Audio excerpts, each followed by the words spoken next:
Well, the RMT General Secretary, Mick Lynch, joins me now. A very good morning to you, Mick Lynch.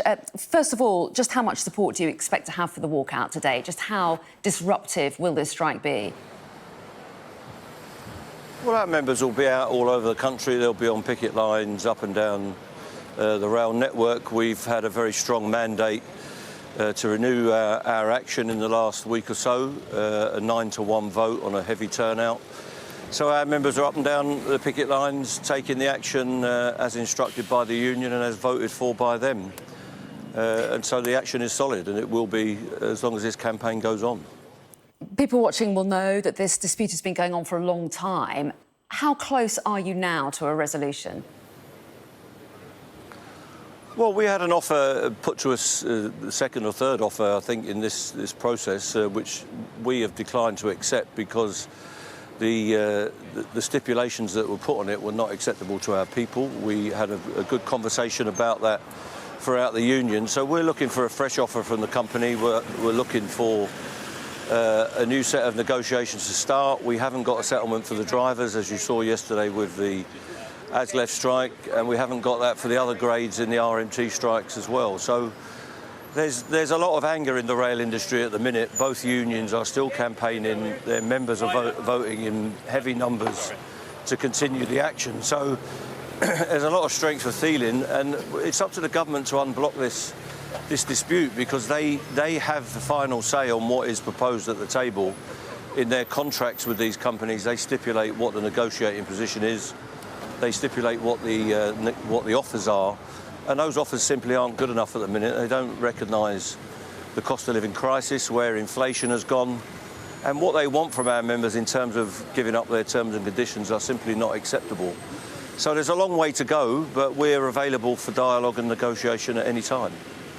The government says they want you to put this latest offer to a ballot of members. Why aren't you doing that? Because it's not acceptable. It doesn't meet the demands in the dispute. They know that. They knew that when it was offered. And certainly when they clarified what they meant by it. What they want us to do is call off the dispute and then go into another set of negotiations without any leverage at the table. And we simply can't do that. You don't disarm yourself halfway through a campaign. And they're asking us to call off all our action to declare that the dispute is over when only half of the issues have been negotiated. So that's not possible. We're prepared to talk to them and we're prepared to go into a process, but we're not prepared to call off all of our action and declare the dispute over when the issues have not been settled. So they've put a lot of money into this dispute. They've spent over 1.25 billion on this dispute, and they've lost that money for the economy and for the railway based on a dogma. What we need is a practical solution to the dispute so that we can get the railways back to normal. And the government needs to show a bit of goodwill and flexibility and stop wasting the public's money on this campaign, propping up private sector train operators while they're making profit. Our members are losing money and the public are disrupted. So we need a change of stance from the government immediately. So what are the key differences in this dispute from the one with Network Rail, where you did ballot members and yet you're not on this one? So what are the differences? Well, in Network Rail, they made an improved offer. It's not the same offer. The drivers have only been offered 8% over these 2 years, and they haven't had a pay rise for 4 years. Our members have been offered 9% over those 4 years because we haven't had a pay deal for such a long time. But in this one, they are saying to us we have to go into another round of negotiations after we declared the dispute over. So what the demand was 2 weeks ago was that we say that the dispute has been concluded when the issues have not been negotiated, whereas in Network Rail, the issues were settled. They moved forward with their modernising maintenance plan. They enhanced the offer in cash terms, so it's a superior offer to the one that's available to train operating companies. They put a travel facilities deal in it, and there were new contracts of employment for many of our members that have got the potential to improve their earnings over the rest of their career. So it was a completely different offer for Network Rail, and it was a different picture. The Network Rail moves in a way that our members could accept, but the train operating companies have not been allowed to do that by the government. OK.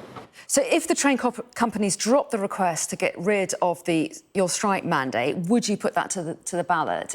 Is the rest of the deal sound, essentially? Well, the devil's... No, because the Network Rail deal was a better deal. It had more cash in the offer than this one. It's in the technicalities of the way the deal works. So what we need to do is get around the table and get the document written down in a way that is clear. It was unclear in its first version, and that broke down because of the interpretation. So we'll be talking to the companies next week to see if they want to get around the table and thresh out a deal. If we get a deal that is clear in its meaning and we're allowed to keep or enabled to keep our mandate going so that we've got leverage at the negotiating table, perhaps we can move forward. But the devil's always in the detail of these documents, and we'll have to see what it says to see if we can move forward. But what's going on at the moment is the government is wasting everybody's time and money rather than allowing the companies to negotiate and get a reasonable prospect of the deal.